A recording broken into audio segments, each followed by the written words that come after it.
हरियाणा की हर अपडेट के लिए बेल आइकन दबाएं और सब्सक्राइब करें STV हरियाणा न्यूज। हरियाणा में कोरोना के पॉजिटिव केसों में कई लोग ऐसे हैं जिनका किसी न किसी तरह से दिल्ली से संपर्क रहा है। इसी को देखते हुए गृह मंत्री अनिल विज ने दिल्ली के सीएम अरविंद केजरीवाल से अपील की है कि वो दिल्ली से हरियाणा आने जाने के लिए कर्मचारियों के पास न बनाए। विज ने कहा कि केजरीवाल ऐसे कर्मचारियों के लिए दिल्ली में रहने की व्यवस्था करे। उन्होंने कहा कि दिल्ली से पहले तबलीगी आए और अब कई ऐसे मरीज सामने आए हैं जो दिल्ली से लौटे हैं। दिल्ली से लौटने वाले लोग हरियाणा में कोरोना कैरियर बने हुए हैं। झज्जर से कांग्रेस विधायक गीता भुक्कल ने मौजूदा समय में अनाज मंडियों में हो रही फसल की खरीद को लेकर हरियाणा सरकार को संदेह के कटघरे में खड़ा किया। गीता भुक्कल का कहना है कि एक तरफ तो सरकार मंडियों में विपक्षी नेताओं के विजिट न करने की बात कह रही है और दूसरी ओर किसान की फसल का न तो समय पर उठान ही हो पा रहा और न ही उन्हें समय पर भुगतान किया जा रहा है। गीता भुक्कल रविवार को झज्जर अनाज मंडी में किसानों की फसल खरीद का जायजा लेने के लिए गई थी। उन्होंने इस दौरान किसान, आड़तियों और वहां पर काम करने वाले श्रमिकों को मास्क और सैनिटाइजर भी वितरित किए। इस दौरान उन्होंने किसान की फसलों की खरीद को लेकर शासन और प्रशासन दोनों पर गैर जिम्मेवारी से काम करने का आरोप लगाया। कोरोना संकट की घड़ी में विधायक और HLP सुप्रीमो गोपाल कांडा एक बार फिर संकट मोचक बनकर सामने आए हैं। गोपाल कांडा ने इस बार सिरसा जिला प्रशासन की एक बड़ी समस्या का समाधान कर दिया। उन्होंने MD के इंटरनेशनल स्कूल के ठीक सामने बने मैदानों को सब्जी मंडी के लिए सौंपने का फैसला किया है। दरअसल सिरसा में सब्जी मंडी में सोशल डिस्टेंसिंग बड़ी समस्या बनी हुई थी, जिसके बाद जिला प्रशासन के सामने बड़ी समस्या आ गई। सब्जी मंडी में सोशल डिस्टेंसिंग का पालन न होने की वजह से मंडी को वेदवाला शिफ्ट किया गया, लेकिन आड़तियों ने वहां जाने से इनकार कर दिया, जिसके बाद मंडी से जुड़े लोग परेशानी में थे। लॉकडाउन के दौरान सिरसा में जरूरतमंद लोगों के लिए लंगर सेवा जारी है। सिरसा से विधायक और HLP सुप्रीमो गोपाल कांडा के निर्देशन में श्री बाबा ताराजी चैरिटेबल ट्रस्ट और Murlidhar Kanda memorial charitable trust की ओर से लंगर सेवा का आयोजन किया गया है। इस पूरे आयोजन की जिम्मेदारी HLP के वरिष्ठ उपाध्यक्ष और श्री बाबा तारा कुटिया के मुख्य सेवक गोविंद कांडा ने ली है, जो दिन रात सेवा में लगे हुए हैं। गोविंद कांडा ने बताया कि भोजन वितरण के लिए वार्डों में कमेटी बनाई गई है, जो जरूरतमंद लोगों की सूची तैयार करती है और उसी सूची के आधार पर कुटिया में जारी लंगर से खाना भेजा जाता है। इतना ही नहीं, सभी गाड़ियों में मांग से ज्यादा खाने के पैकेटों को रखा जाता है, जिससे कि किसी को भी भोजन की कमी ना हो। उन्होंने बताया कि उनका एक ही उद्देश्य है कि लॉकडाउन में सिरसा में एक भी व्यक्ति भूखा न सोए। इसके साथ ही गोविंद कांडा ने बताया कि निरंतर लॉकडाउन के दौरान लंगर में एक सप्ताह का मेन्यू तैयार किया गया है, जिसके तहत अलग अलग तरह का खाना जरूरतमंदों को दिया जाता है। लंगर सेवा के दौरान शनिवार को 26,083 लोगों को भोजन के पैकेट भेजे गए। उन्होंने बताया कि प्रतिदिन भोजन पैकेट वितरण की रिपोर्ट प्रशासन और मुख्यमंत्रियों को पहुंचाई जाती है। सोनीपत में कोरोना मरीजों का आंकड़ा लगातार बढ़ता जा रहा है। अब तक सामने आए 15 मरीजों की ट्रेवल हिस्ट्री दिल्ली से है, जिसे देखते हुए सोनीपत और दिल्ली के बीच आवागमन को पूरी तरह से बंद कर दिया गया। बता दें कि अब तक सोनीपत से कोरोना के कुल 20 मामले सामने आए हैं, जिनमें से 15 का दिल्ली कनेक्शन सामने आया। कोरोना मरीजों के बढ़ते आंकड़ों को देखते हुए दिल्ली सोनीपत के बीच रास्तों को सील किया गया है। कोरोना के खिलाफ जंग में सोशल डिस्टेंसिंग सबसे बड़ा हथियार है। इसीलिए सीएम मनोहर लाल से लेकर PM मोदी तक लगातार देश के लोगों से सोशल डिस्टेंसिंग का पालन करने की अपील करी जा रही है। हालांकि इसके बावजूद लगातार सोशल डिस्टेंसिंग के उल्लंघन के मामले देखने को मिल रहे हैं। ताजा मामला सोहना का है, जहां राशन के वितरण के दौरान लोगों की भारी भीड़ देखने को मिली। सोहना की पहाड़ कॉलोनी में राशन लेने के लिए लोगों के भारी हुजूम उमड़ पड़ा। राशन बांटने के दौरान लोगों में सोशल डिस्टेंसिंग को लेकर कोई फिक्र नहीं दिखी। केंद्रीय गृह मंत्रालय के लॉकडाउन में ढील दिए जाने के बाद कुरुक्षेत्र में भी दुकानदारों में दुकानें खोलने के लिए सुगबुगाहट दिखाई दी। इस बीच अब कुरुक्षेत्र के जिला उपायुक्त धीरेन्द्र खडगटा ने मीडिया के माध्यम से साफ किया कि शहरी क्षेत्रों में दुकानें खोलने की इजाजत नहीं। जिला उपायुक्त ने बताया कि केवल ग्रामीण क्षेत्रों की दुकानें ही खोली जा सकती हैं, साथ ही गैर जरूरी सामानों की डिलीवरी और किसी भी तरह के निर्माण कार्य की भी अनुमति नहीं। पहले से अनुमति प्राप्त दुकानों को भी सुबह 6 बजे से 2 बजे तक खोलने की इजाजत है। कोरोना से जारी जंग के बीच प्रदेश पुलिस के जवान अपना अहम योगदान दे रहे हैं। इसी कड़ी में बल्लभगढ़ में वैश्य अग्रवाल सभा की ओर से कोरोना संक्रमण के दौरान जनसेवा में जुटे पुलिसकर्मियों का शानदार स्वागत किया गया। बल्लभगढ़ मुख्य बाजार स्थित अग्रसेन चौक पर लोगों ने फूल बरसाकर पुलिसकर्मियों को हौसला अफजाई की। एक बार फिर हरियाणा न्यूज की खबर का असर हुआ। प्रशासन ने कैथल के चंदाना गेट रामलीला ग्राउंड में बनाई गई अस्थायी सब्जी मंडी को हटवा दिया। दरअसल इस मंडी में लॉकडाउन और सोशल डिस्टेंसिंग के नियमों को ताक पर रखकर कारोबार हो रहा था, लेकिन हरियाणा न्यूज ने हमेशा की तरह मानव मूल्यों को ध्यान में रखते हुए इस खबर को प्रमुखता से दिखाया और प्रशासन ने इसे गंभीरता से लेते हुए अस्थायी सब्जी मंडी को हटाने के आदेश दिए। प्रदेश में कोरोना पॉजिटिव मरीजों का आंकड़ा लगातार बढ़ता जा रहा है। बादली के गुभाना में रहने वाले शख्स की कोरोना रिपोर्ट पॉजिटिव आई है, जिसके बाद प्रशासन सतर्क है। संक्रमित शख्स दिल्ली स्वास्थ्य विभाग में चालक के पद पर कार्यरत है। विभाग की ओर से संक्रमित शख्स के परिवार से 5 लोगों को जांच के लिए झज्जर भेजा गया और पूरे पड़ोस को सील कर दिया गया। आपको बता दें कि जिले में कोरोना पॉजिटिव का यह पहला केस है, जिसके बाद विभाग पूरी तरह से अलर्ट नजर आ रहा है। दरअसल दिल्ली में नौकरी कर रहे गुभाना गांव के इस शख्स के कोरोना पॉजिटिव होने की सूचना झज्जर प्रशासन को मिली थी, जिसके बाद उसके परिजनों के सेहत की जांच की जा रही है। कोरोना संक्रमित शख्स फिलहाल दिल्ली के राम मनोहर लोहिया अस्पताल में भर्ती है। हिसार में कोरोना का एक और नया मामला सामने आया है। यहाँ कुछ दिन पहले कोरोना की वजह से मौत हुए बुजुर्ग के भाई में कोरोना पॉजिटिव पाया गया। बताया जा रहा है कि 14 दिन पहले बुजुर्ग का सैंपल लिया गया था, जिसकी रिपोर्ट नेगेटिव आई थी, लेकिन फिर लिए गए सैंपल में रिपोर्ट पॉजिटिव आने के बाद प्रशासन सतर्क है।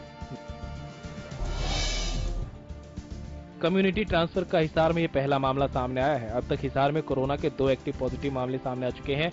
इससे पहले शनिवार को आदमपुर क्षेत्र के गांव युवक में कोरोना की पुष्टि हो चुकी है। पानीपत में 4 और लोगों के कोरोना पॉजिटिव होने की पुष्टि से हड़कंप मच गया। ये लोग दिल्ली पुलिस के कोरोना संक्रमित कांस्टेबल के परिवार वाले हैं। इनमें कांस्टेबल के माता पिता, भाई बहन शामिल हैं। इन सभी को खानपुर कला महिला मेडिकल कॉलेज रेफर किया गया। बता दें कि सोनीपत के खुबड़ू गांव में रहने वाला कांस्टेबल कुछ दिन पहले पुलिस लाइन में अपनी बहन से मिलने आया था। उसकी बहन समालका थाने में तैनात है। एक दिन पहले ही कांस्टेबल की रिपोर्ट पॉजिटिव आई थी। उसके बाद उसके परिवार को सिविल अस्पताल लाया गया और जांच में उन सभी की रिपोर्ट पॉजिटिव मिली। इनकी रिपोर्ट पॉजिटिव आने के बाद इन्हें खानपुर मेडिकल कॉलेज रेफर किया गया। पलवल में लॉकडाउन के नियमों का उल्लंघन करने वालों पर पुलिस सख्त है, जिसको लेकर अब तक 503 वाहनों को जब्त किया गया, जबकि 1709 वाहनों का चालान किया जा चुका है, जिन पर कुल 1,49,36,200 रुपए का जुर्माना लगाया गया। वहीं लॉकडाउन का उल्लंघन करने पर अब तक 169 आरोपियों के खिलाफ केस दर्ज किया गया है और 192 आरोपियों को गिरफ्तार किया जा चुका है। पूरे मामले को लेकर डीएसपी सुनील कादियान ने बताया कि जो लोग बेवजह अपने घरों से बाहर निकल रहे हैं, उनके खिलाफ मुकदमे भी दर्ज किए जा रहे हैं और मौके पर ही उनके चालान कर वाहनों को जब्त किया जा रहा है। इस दौरान उन्होंने लोगों से अपील की है कि लोग बेवजह अपने घरों से बाहर न निकलें और लॉकडाउन का पालन कर पुलिस का सहयोग करें। फतेहाबाद से आज 5 बसों में भरकर 138 प्रवासी मजदूरों को उनके घरों की ओर रवाना किया गया। सुबह 5 बजे रोडवेज की बसें प्रवासी मजदूरों को उनके घरों के लिए लेकर निकली। फतेहाबाद के पंचायत भवन, गांव धांगड़, बड़ोपल और जाखल इलाकों के शेल्टर होम में इन मजदूरों के ठहरने की व्यवस्था की गई थी। कोरोना महामारी के चलते मजदूर अपने घर न जाएं, इसलिए इन्हें इन्हीं शेल्टर होम में रखा गया था। रादौर के अलग अलग शेल्टर होम में रह रहे प्रवासी मजदूरों को यूपी उनके घर के लिए देर रात हरियाणा रोडवेज की बसों में बैठाकर रवाना किया गया। देर रात रादौर और गुमथला के राधा स्वामी सत्संग घर से 87, निरंकारी सत्संग घर से 14 यूपी के प्रवासी मजदूरों को रवाना किया गया। यानी 3 शेल्टर होम से 101 प्रवासी मजदूरों को उनके घर भेजा गया। गुरुग्राम से प्रवासी मजदूरों को यूपी, पंजाब और उत्तराखंड भेजने की कवायद तेज हो गई है। प्रवासी मजदूरों में से 634 मजदूरों को यूपी, 14 को उत्तराखंड और 5 मजदूरों को पंजाब भेजा गया। सभी प्रवासी मजदूरों को हरियाणा रोडवेज की बसों से भेजा जा रहा है। बता दें कि पिछले 20 दिनों में प्रवासी मजदूरों ने मानेसर के रिलीफ सेंटर में अपना डेरा डाला हुआ था। कोरोना संकट के बीच राजस्थान के कोटा में फंसे छात्र छात्राओं को सरकार के आदेश पर वापस लाया गया। बता दें कि यमुनानगर के 6 स्टूडेंट सरकार की मदद से वापस लौट आए, जिन्हें स्वास्थ्य विभाग ने डीएवी डेंटल कॉलेज में क्वारंटाइन किया। पूरे मामले को लेकर सीएमओ डॉक्टर विजय दहिया ने बताया कि 6 स्टूडेंट राजस्थान के कोटा से यमुनानगर पहुंचे हैं। सभी को डीएवी डेंटल कॉलेज में क्वारंटाइन किया गया। वहीं 14 दिन का पीरियड पूरा होने के बाद उन्हें होम क्वारंटाइन किया जाएगा। उधर कोटा से लौटी छात्रा का कहना है कि 3 मई को उनकी परीक्षा होनी थी, लेकिन लॉकडाउन लगा तो परीक्षा स्थगित हो गई, जिसके बाद वो वापस नहीं आ पाई। वहीं जब पता लगा कि सरकार ने बस भेजी है तो वह भी उसमें बैठ गई। देश के अंदर कोरोना महामारी की चैन तोड़ने के लिए केंद्र सरकार ने एहतियातन 3 मई तक पूरे देश में लॉकडाउन किया, जिसका आम लोगों पर खासा असर पड़ा। घर का खर्च चलाने से लेकर बच्चों के स्कूल की फीस देने तक लोगों के लिए काफी मुश्किल हो रही है, जिसको लेकर प्रदेश सरकार ने सभी निजी स्कूलों को निर्देश जारी किया है कि लॉकडाउन के दौरान अभिभावकों को बच्चों की फीस देने के लिए प्रेशराइज न किया जाए। निजी स्कूलों ने सरकार से रियायत की मांग की है ताकि उनके स्कूल भी इस आपातकालीन स्थिति में सर्वाइव कर सके। हिसार की नई सब्जी मंडी में महामारी के चलते लगातार थर्मल टेस्टिंग की जा रही है। स्वास्थ्य विभाग के कर्मचारियों के द्वारा टेस्टिंग का काम निरंतर जारी है। मंडी में आने वाले सभी लोगों की थर्मल जांच के बाद ही उन्हें मंडी में एंट्री दी जा रही है। स्वास्थ्य विभाग के सुपरवाइजर ने बताया कि थर्मल टेस्टिंग के जरिए लोगों पर नजर रखी जा रही है ताकि मंडी में कोई ऐसा व्यक्ति न आए जो कोरोना का संक्रमित हो और सभी लोग सुरक्षित रह सके। कालांवाली के अतिरिक्त अनाज मंडी में किसानों से प्रति कट्टा सरसों की खरीद पर 1 किलो सरसों अधिक तोली जा रही थी। पहले ही कोरोना वायरस और मौसम की मार झेल रहे किसानों को अब मंडी में लूटा जा रहा है। गांव पिपली के किसान का कहना है कि सरसों की फसल को लेकर मंडी पहुंचा था। किसान ने बताया कि करीब 20 क्विंटल सरसों थी। जैसे ही मार्केट कमेटी के चेयरमैन गुरचरण सिंह मत्तड़ और वाइस चेयरमैन मंडी पहुंचे तो मामले का खुलासा हुआ, क्योंकि जब फिर से सरसों का वजन किया गया तो वजन ज्यादा निकला। बाजरा अनाज मंडी में खरीद के नाम पर किसान और सरकार को चूना लगाया जा रहा है। आरोप है कि आढ़ती किसानों से नमी और सफाई के नाम पर 2 से लेकर 3 किलोग्राम प्रति क्विंटल की कटौती कर रहे हैं, जबकि सरकारी बारदाने में बिना किसी साफ सफाई के सीधे ही गेहूं और सरसों को भरा जा रहा है। भारतीय किसान यूनियन का आरोप है कि आढ़ती किसान और सरकार को चूना लगा रहे हैं। भाकियू जिला प्रधान धर्मपाल ने सरकार से मांग की है कि वो नमी और सफाई के नाम पर किसानों से की जा रही कटौती पर तत्काल रोक लगाए। उधर आढ़तियों ने इन सभी आरोपों को बेबुनियाद बताया। आपको बता दें कि इन दोनों बाजरा के अलावा कादमा, बेरला, जोजू सहित कई मंडियों में गेहूं और सरसों की सरकारी खरीद चल रही है। प्रदेश के अनाज मंडियों में बारिश ने प्रशासन के उन दावों की भी पोल खोलकर रख दी जिसमें किसानों की फसलों को संभालने के दावे किए जा रहे थे। दरअसल कुछ देर हुई बारिश में गेहूं के कट्टे पूरी तरह से भीग चुके हैं। जब तक प्रशासन और आढ़ती संभल पाते, बरसात ने रखा गेहूं भिगो दिया।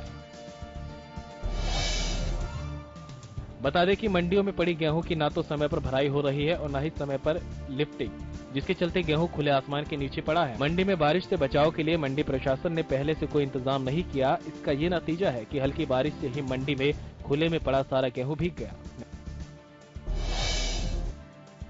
आज अचानक बेमौसम बारिश ने सरकार के सभी दावे फेल कर दिए। करनाल अनाज मंडी में पड़ी लाखों बोरी गेहूं उठान न होने के कारण बारिश में भीगती नजर आई। सरकार द्वारा किसानों के लिए सही प्रबंध नहीं किए गए थे। लेबर कम होने के कारण और लॉकडाउन के चलते किसानों को दोहरी मार पड़ी है। बरसात में अनाज मंडी इंद्री में रखे गेहूं की बोरियों में पानी घुस गया। बरसात के पानी की वजह से अनाज मंडी में पड़ी बोरियों में काफी नुकसान हुआ। इंद्री अनाज मंडी में 1 लाख के करीब गेहूं की बोरी मंडी में पड़ी है, जो उठान न होने के कारण बरसात में भीग गई।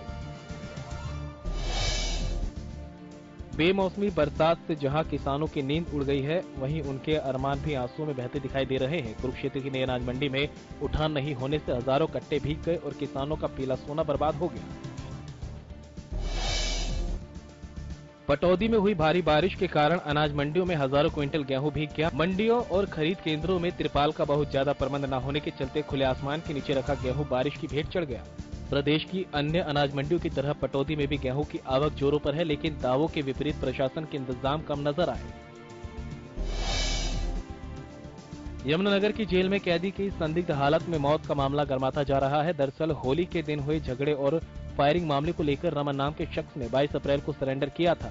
जेल प्रशासन के मुताबिक रमन की तबीयत खराब होने के बाद उसे सिविल अस्पताल ले जाया गया, जहां डॉक्टरों ने उसे मृत घोषित कर दिया।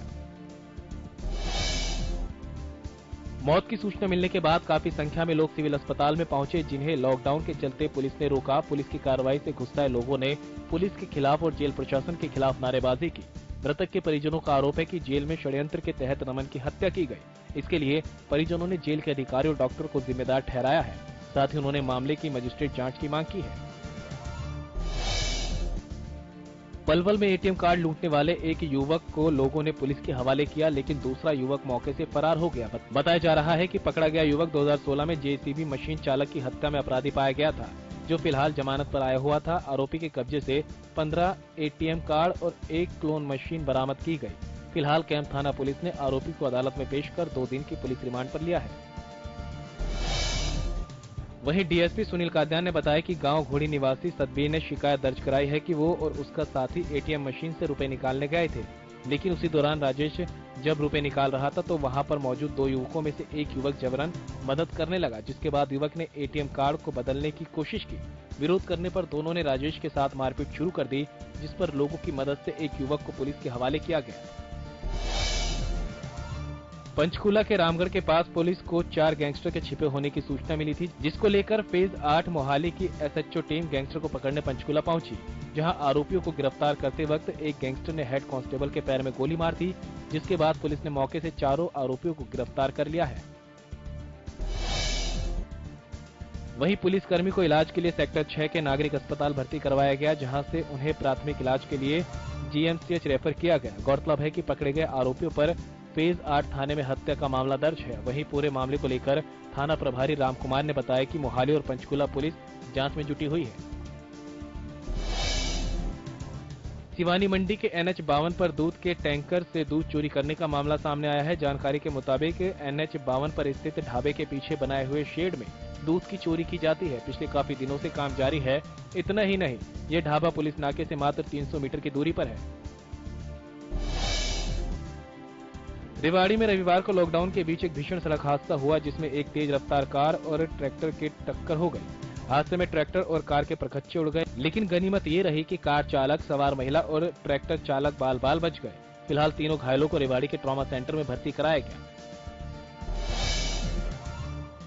धर्मनगरी कुरुक्षेत्र के कस्बा बाबेन में रविवार को एक तेंदुआ आ गया, जिससे देख पूरे इलाके में हड़कंप मच गया। तेंदुए की सूचना फॉरेस्ट विभाग की टीम को दी गई। सूचना पाकर मौके पर पहुंची फॉरेस्ट विभाग की टीम ने तेंदुए को पकड़ने की कवायद शुरू कर दी।